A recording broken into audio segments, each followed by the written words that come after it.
So, welcome to Northern Powerhouses, our business success stories series of interviews, where we discuss with local business leaders their backgrounds, their successes and challenges, and what's really driving them forwards. And this morning, I'm delighted that we have with us Jenna Fan, who's director at Fanfare Music. So, Jenna, firstly, thanks for spending a bit of time with us. And if you'd like to introduce yourself, Fanfare Music, what you do, and how you help people, that would be wonderful.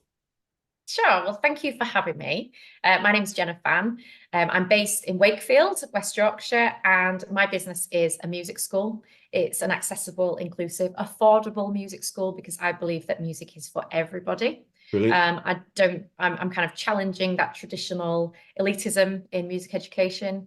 I think anybody, regardless of your background, experience, regardless of your ambitions as well, anybody should be able to access music education. So we teach everything from piano, that's my instrument, so that's where it all started, but piano to guitar to drums to singing. We even now do bits of dance. So we have a burlesque class for adults. We do drama for kids, improv, comedy drama for adults. We do all sorts. We run choirs, pop Yeah. choirs in particular. But the whole emphasis is on anybody and everybody is welcome. Wonderful. That sounds a very, very exciting thing. And before we start, you were talking about you do work with the corporate world, with businesses and help, especially for well-being of employees. We do. So our choir, we started with 25 members. We've now got over 60. Oh And wow. I can see every single week after rehearsal, I can see how people are buzzing and all those well-being benefits that they've experienced. And I thought, Yes. well, why don't we take that into a corporate environment? Why don't we go into businesses and sing? I know it's a little bit cringy for some people. I think some people think the thought of singing in front of their colleagues is kind of their worst nightmare. However, I put people at ease and we have loads of fun. And we can write songs with businesses. We can just do singing. We can learn kind of harmonies. We can just learn a song or, mess around with music. We can do what we want really, because it's Fabulous. it's the creative arts, isn't it? So, Yeah, but feedback's always really positive. People have a great time and people leave the room with a massive grin on their face. wonderful. That sounds really great. I'd love to know more about that. Um, but I suppose if we start with your background, be keen to know how you got into business. And I'm sort of guessing why this particular one, but what was the background behind starting Fanfare Music? Okay, well, it's kind of a long story. So I learnt piano when I was 4, or started to learn, should I say, because you never finish learning. Started to learn when I was 4. And then I picked up the guitar when I was 9. And music was a huge part of my life. I progressed very quickly. I had some great teachers, inspirational teachers, people that, I've got my life now to thank for. They were amazing. I enjoyed music. I wrote little songs as a kid at school. When I was about 12, I was going to be a pop star. Music was in me. Music was something that I wanted to do, but I was very shy. Music was something that I kind of kept. Certainly at home, I kept to myself. So I would sing, but only when people were out. I wouldn't sing in front of my family. I would kind of wait until they'd all gone out to, I don't know, fetch my dad from work or something, and I'd sit at the piano and I'd sing and play some Leanne Rhymes or some whatever, Wonderful. pop. But I kept it to myself because I was shy about singing. I joined a church choir just because friends of the family were also members, and um, I enjoyed that. I enjoyed learning to sing from sheet music through that. But again, kept very quiet on the singing front. Played the piano at the school choir. Always was the accompanist. I played piano in assembly at school. I did my grade 8 when I was quite young. I was only 13. So kind of maybe peaked a little bit too soon, I think, and lost a little bit of interest. Sort of Right. went off the boil with it a little bit. Just because I was kind of still very young and didn't really know what I wanted to do. Um, so at school, I was quite academic. Maths was kind of my thing. I liked maths and physics, and my dad was a careers advisor, and I would have liked to have gone into something creative. So maybe, well, music was the first option, but it was never presented to me as an option. Yep. So I was thinking design, something creative like that. But I was told, no, you need to have a proper job, a proper career. So things like architecture and engineering were discussed, and eventually I chose to study civil engineering, structural engineering at UMIST. It doesn't exist anymore, University of Manchester. So I did structural engineering there. Went into the industry, was sponsored through university by a rail company. So went to work for them. But unfortunately, it wasn't for me. I found it quite boring. Really, it wasn't. I like the people more than the work, and couldn't really face doing that for the rest of my life. So I left the industry and I went to work for my mother-in-law, who was a small business owner.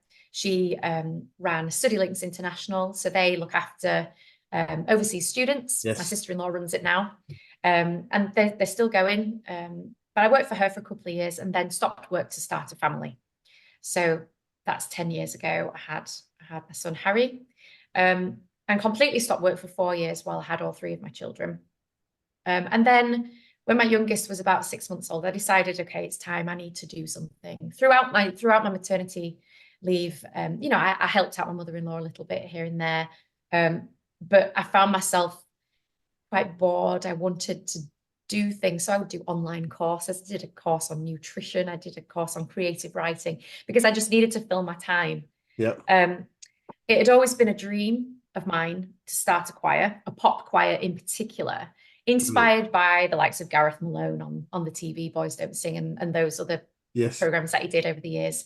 I was a member of a choir at the time, but it was a classical choir and quite elitist. You had to re-audition every 3 years, and you had to be able to read sheet music. You couldn't do it without.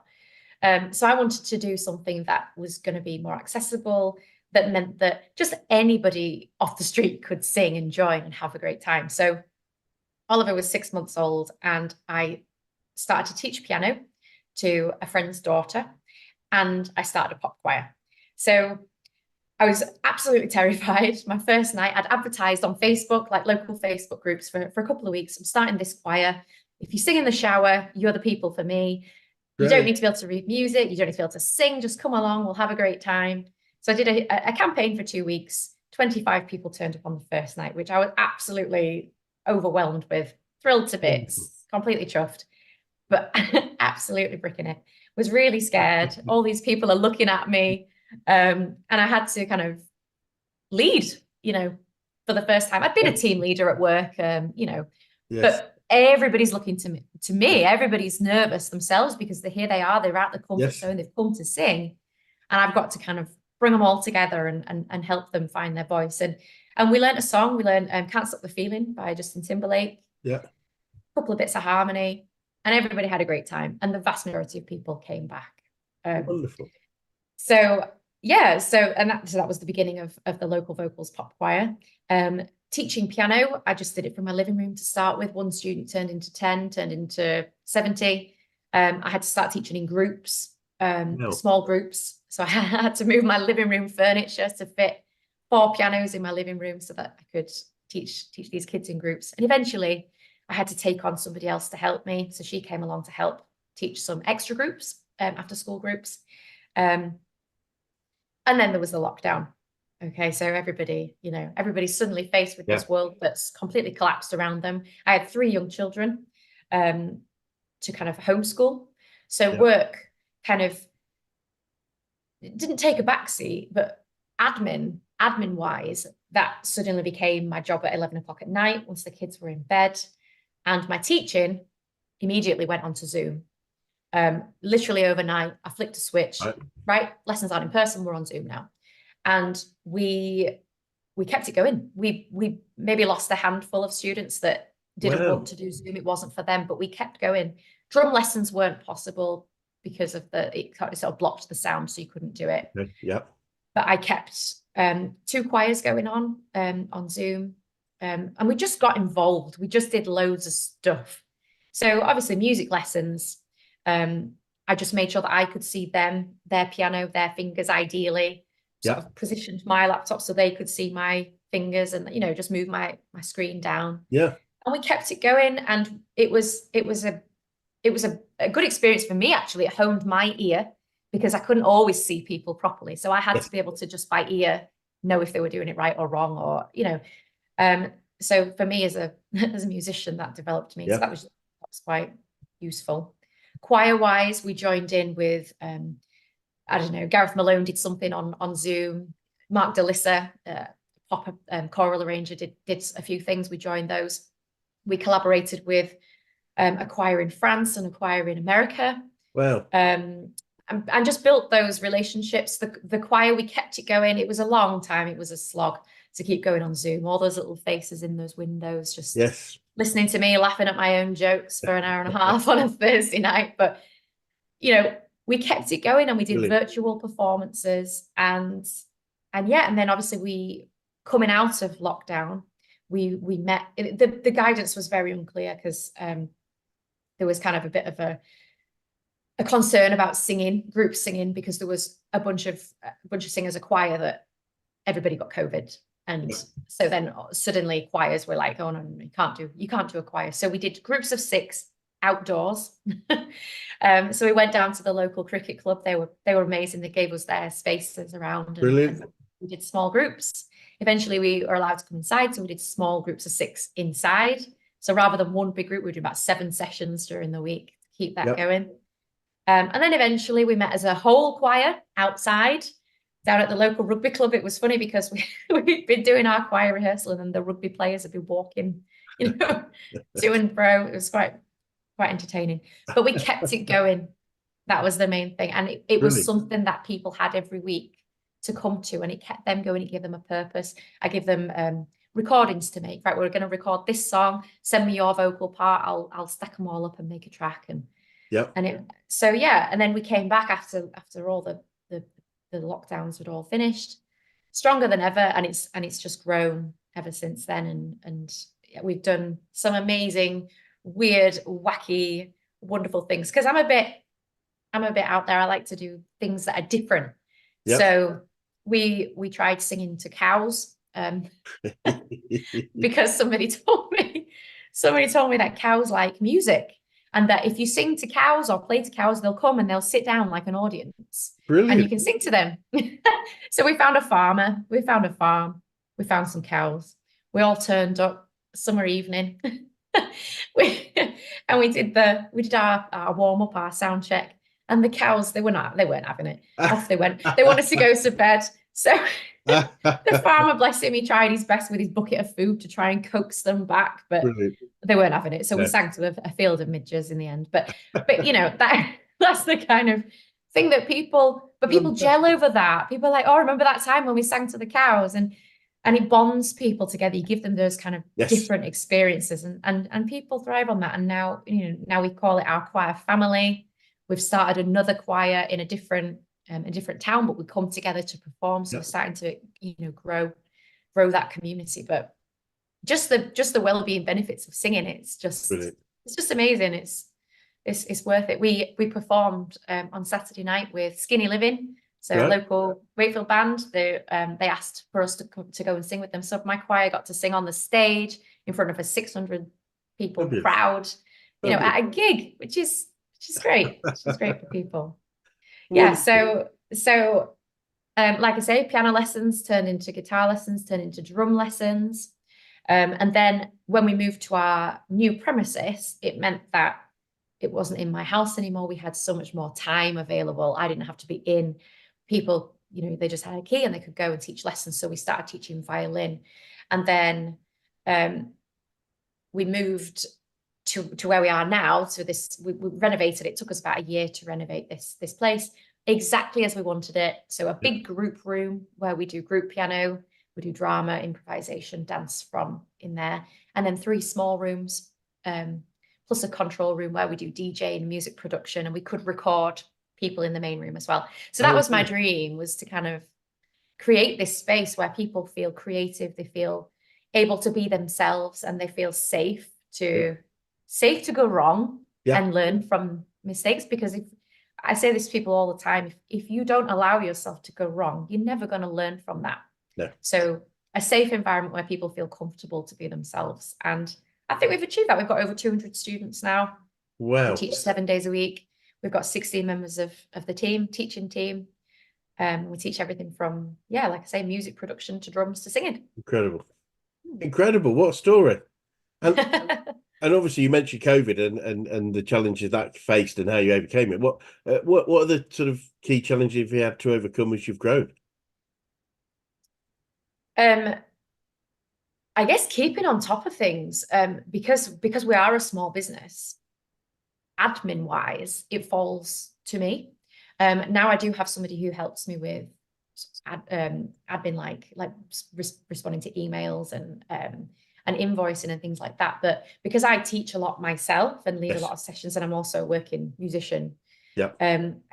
finding time to keep on top of all those emails. So we kind of closed down for the big school holidays, and I try and spend time with my children and try to travel with my children. But what I would find is, and I'm sure most small business owners find this, if you stop for too long, when you come back, it's just a nightmare trying to keep on top of things. So for me, what I tend to do is just keep going, just keep chipping away at it, try not to have too long off, and just, Yeah. even in the school holidays when it quietens down, like over Christmas, just chip away at it, keep on top of my inbox.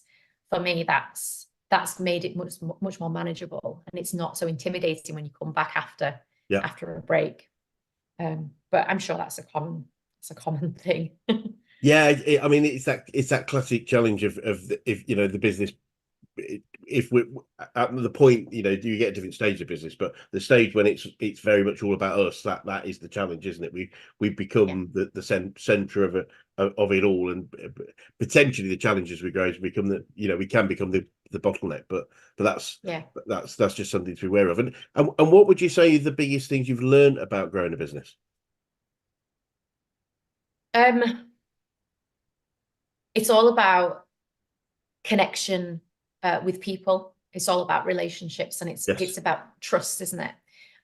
So I found very early on that people liked Fanfare music because they liked me. They liked the way that I interacted with them. They liked the Yes. way that they felt, the way that I made them feel about themselves. And I try and encourage my teachers that work for me now to kind of work on that connection with Yeah. people, because I think it's all about that. You could be, the best music teachers in the world, but if you don't have a connection with people, then you don't have a business, because people won't come back. Yeah. So yeah, connection. Yeah, it makes perfect sense, and I mean, music is a great way to connect people together as well, isn't it? So I can see how well that would work. And you probably we're a business coaching organisation. I'm keen to know the best coaches you've worked with, whether that's business, sport, music, life in general. Who have the biggest influence on you? So that's hard, but obviously it's going to be a music teacher. Probably my middle school music teacher. So she didn't teach me to play the piano. She didn't teach me to sing. But she gave me opportunities. Yeah. And she encouraged me to take those opportunities. So she gave me opportunities to accompany the school choir, in the end to lead the school choir. At 10, 11 years old, she gave me opportunities to perform, because for me, you can probably imagine, I was a bit of a geek at school. I was the teacher's pet. I was good at maths. I liked to study, and I played classical piano, right? So imagine, got teased quite a bit for being a bit of a teacher's pet, bit of a nerd. But I was determined that I was gonna perform. I was gonna make music, and so it's so cringy to think about it now, but it's been so good for me as a musician. This music teacher, she let me perform in front of assembly. So like if I was going to go and do a competition, I'd say to my teacher, Mrs. Marsh, would you mind if I practice my performance in front of the assembly? And she'd be like, absolutely, definitely, yes. And all these kids, this middle school, they're all looking at me like, what's happening? Why is this kid singing at us? But for me, that gave me the confidence that I needed later on in life to be able to stand on a stage and Yeah. perform. And I love it now. That's my Brilliant. happy place. So absolutely wonderful. Well, she's got a lot, obviously clearly a big impact. And yeah. and have you picked up any favorite quotes or sayings that you find yourself using around, around business or teams or anything? That's a good question. I do find myself saying the same things over and over and over to my students, but they tend to be sort of just musical things like let yourself go wrong, learn from your mistakes. I say it'll be fine a lot because Yeah. I believe that it will. So my choir, for example, they'll roll their eyes at me now when I go, it'll be fine. But it always is fine because if people believe in it and they want it to be fine, then it comes through, obviously with hard work, but coming to a deadline, up to a concert about 3 weeks out, it's a little bit iffy. I'm always say to people, it'll be fine. And then it usually works out. Brilliant. I often say to people when I work with them, if they're not feeling confident, we often meet people that are struggling a little bit in business, and I say, look, I'm gonna lend you some of my confidence for a while because I can see you've got a great business. It's just we need to reconnect you with that reality because it is. And the quote that I love, which sort of fits a little bit what you said, is Henry Ford's, whether you think you can or think you can't, you're right. And so thinking that is going to be right is more likely to make it right. Thinking it's going to go wrong is more likely to make it go wrong. So which would you logically choose? No, absolutely brilliant. And Jenna, I'm keen to know what you've learned about yourself throughout this whole journey and process. I'm sure there must be, clearly you've transformed from the shy girl to the business owner that you are now. What have you learned about yourself? I've learned that I probably should have followed my gut from the start. I could have been doing this a lot longer. It's taken me, obviously, I've had to go via a different career to get here. Yeah. But I think that my instincts are quite strong, and I should trust those instincts. So if I think something's right, then I'll go with it now. And I've learned how much I love to perform. So I'm in quite a few bands now, and I write as a solo artist. And I've learned how much I love to be doing what I enjoy, performing. Fantastic, absolutely fantastic. So I mean, obviously you're on quite a trajectory. What if we look forward? What does the future look like for you guys, and what challenges do you think you might face, if any? I like to think that we'll continue to grow. I like to think that we've got a good team. We've got a good team who are passionate about what they do.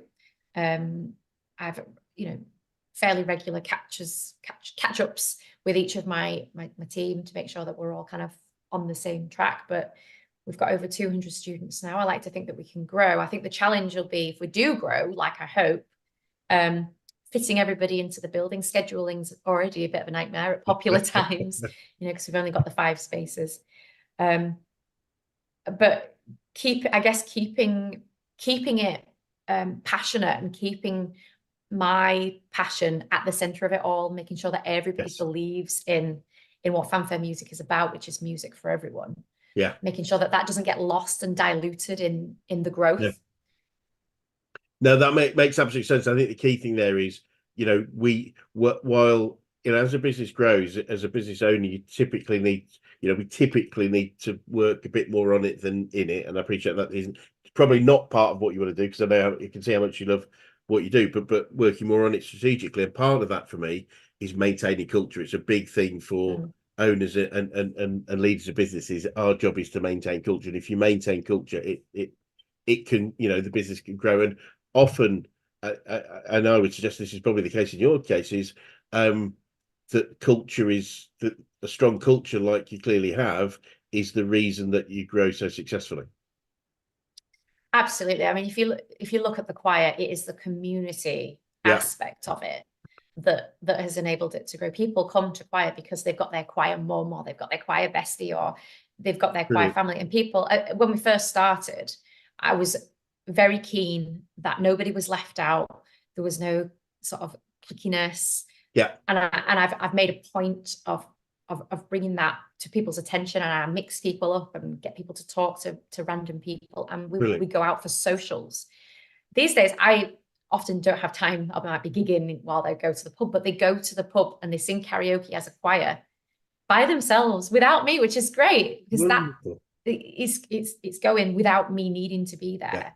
which would I just physically can't be in two places at once, unfortunately. So, but it's that culture, it's that community that's enabled it to grow. Yeah, 100%. That sounds absolutely fabulous. And what would you say to anyone that was thinking of going to business right now?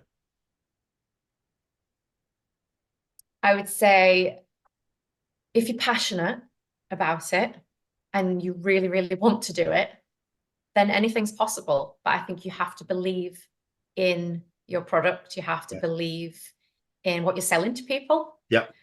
Because if you don't believe in it, it's not gonna work. Just it won't be authentic. People won't buy into that. People want to buy into authenticity and passion. Yeah. I completely agree. And if you started again, is there anything significant you do differently in your business, do you think?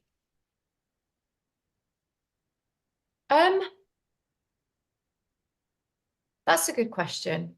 I might have done some things earlier, Yeah. You think you mentioned, possibly. But I mean, this is our 7th year. So I might have done some things earlier. For example, this summer we're doing a summer school, which is it's funded by Wakefield Council, so it's free for people to come to, and we're going to teach Brilliant. music production for kids from 8 to 16. It's going to be Wow. amazing. So, and it's a 5-week program that people can access, and it's something that I've thought about right from the start. I thought, should I do a summer program? Should I not? But I'm doing it. I'm doing it now. But maybe I could have done it earlier. Yeah. Yeah, no, it's great to hear. I mean, I think it's you said earlier that you wish you'd sort of almost gone straight into this, but you know, you've obviously got plenty of time to continue to do the great things you're doing. And finally, what would be the best advice you could give an 18-year-old you if you could go back in time and do so, Jenna? Oh gosh. Believe in yourself. Right. Yeah. That works. Absolutely works. It's a very difficult time, isn't it? I've got a teenager and a 20-year-old now, 2 girls, and I think that's a big part of it. We all believe in them, and it's just having that self-confidence, which is great to see it develop over time. Jenna, thank you so much for your time today. It's been really fabulous to know, firstly, your enthusiasm and passion shines, and it's no wonder that you've attracted so many great people, both team and people that come and sing and play music with you. So thank you so much. But also what I find really interesting is you said you work with potentially the corporate world, and obviously a lot of the people that watch these are in business. So talk a little bit. Would you just talk a little bit about what if I had a business and you came in, you mentioned earlier a little bit, but just go in a bit more detail on that if you would. Sure. So I think businesses are well-being is kind of it's a hot topic, isn't it, at the minute? And I think from conversations with other businesses, people talk about trying to find something a little bit different to do with their team. There's the usual axe throwing and golf. Not really my cup of tea. Bit too much like sport really for me. But people are looking for something a little bit different, and maybe something that's got a bit of a lasting legacy. So obviously choir is something that I do every week. I do several choirs every week, and singing as a group is something that is just so good for you. It releases loads of feel-good hormones. There was loads of research actually, just sort of pre-pandemic. There was a lot of stuff on the BBC about group singing and how good it was for you. And then obviously everything got shut down, which is such a shame. But the bond that you form with the people that you're singing with, stronger, arguably, than sport teams. Stronger than things like a knitting club. Singing, because of those hormones that are released when you sing, you form a real strong bond with your people, hence the choir family. Creativity unleashes that creativity, and it unleashes self-confidence, self-assuredness. Productivity is obviously going to go up because everybody's feeling great. Everybody's buzzing after they've had an hour or 2 hours singing or whatever, and it's a chance for people to kind of try something a little bit different. Yep. So I've done, before the pandemic, I used to do a children in need fundraiser. So I would do a 12-hour choir rehearsal. So 12-hour-long sessions, one after another. Wow. And groups of people would come. So schools would come, businesses would come. And one particular business that stands out in my mind, they came and they were about 50-50 male, female. The girls were well up for it and the men were like, oh, not sure about this, standing at the back. By the end of it, they had a great time and they were joining in, they were blasting it out. Just, so maybe half an hour of singing, sort of, they'd realize, oh, actually, this isn't so bad. And it's actually quite fun and it actually feels quite good. It gives you a bit of a buzz. It's that dopamine hit, which, I sing every day, so I feel great. So people get a lot out of that, bonding as a team, productivity, creativity, and every business needs creativity from its team members, doesn't it? Even if you're doing something that you think isn't creative, it is really. Everything needs creativity, problem solving, Absolutely. How to get your clients to pay you, that's, you need creativity sometimes to solve those problems. So I started working with businesses. So sometimes businesses, sometimes groups of business leaders. So I recently did a songwriting session with a group of business leaders from We Are Wakefield. So it was it was an evening session, a couple of hours, maybe a bit longer. So I started them off with kind of an icebreaker. Then we sat around the pianos and I taught them some chords on the piano. So they had a go at playing on the piano, which is a bit different. Not everybody thinks of that to do for team building. So we learned to play the piano. And then we learned that there's only really 4 chords that most pop songs are made out of. So I showed them, look at all these songs. And then we had a sing. We did a vocal warm-up and had a sing of these pop songs. And then half the group played them on the piano because they'd learned the 4 chords. Half the group sang, and then we switched it up. And then I said, right, we're going to write our own song. So split the group into 3. Third of them wrote the chords for the chorus. Third of them wrote the chords for the verse. Third of them wrote the chords for a bridge. And then they wrote the words. And then they gave me that and I put it together. The bridge became a rap, which was just so much fun because they've got so many amazing words. It was like, let's rap this. This could be really cool. And I wrote the tune for the chorus and the verse, and then I taught them to sing it. And then we recorded them singing it. And then me and one of my members of staff, we hung out afterwards and we mixed it all and put a track to it and put a bass line and a drum beat. And we ended up with a really cool track, which those people now have as kind of a thing to remember. Oh yeah, I did that. And that's my voice. And that's me working as a team and doing something that I never thought I could do. And people at first, they shuffle in, they're like, oh, not sure why I've agreed to this. But then by the end of it, they were loving it. We had a great time. That's an incredible, that sounds wonderful. So as you say, anyone that's looking for something different for improving well-being, and as you said, well-being, from a business point of view, well-being improves productivity. So it's a virtuous circle for sure. Jenna, thank you so much. It's been really fascinating. And for anyone who's watching that would like to get in touch with you or your company, what would be the best way to do that? So they can look at our website and fill in a contact form. It's fanfaremusic.com, or email me, hello@fanfaremusic.com, or message us on Instagram or Facebook. Brilliant. Well, look, it'd be great to swing by again in another 6 to 12 months, see how you're getting on and what the developments have had. But for now, thank you so much for your time today. Thank you. Pleasure.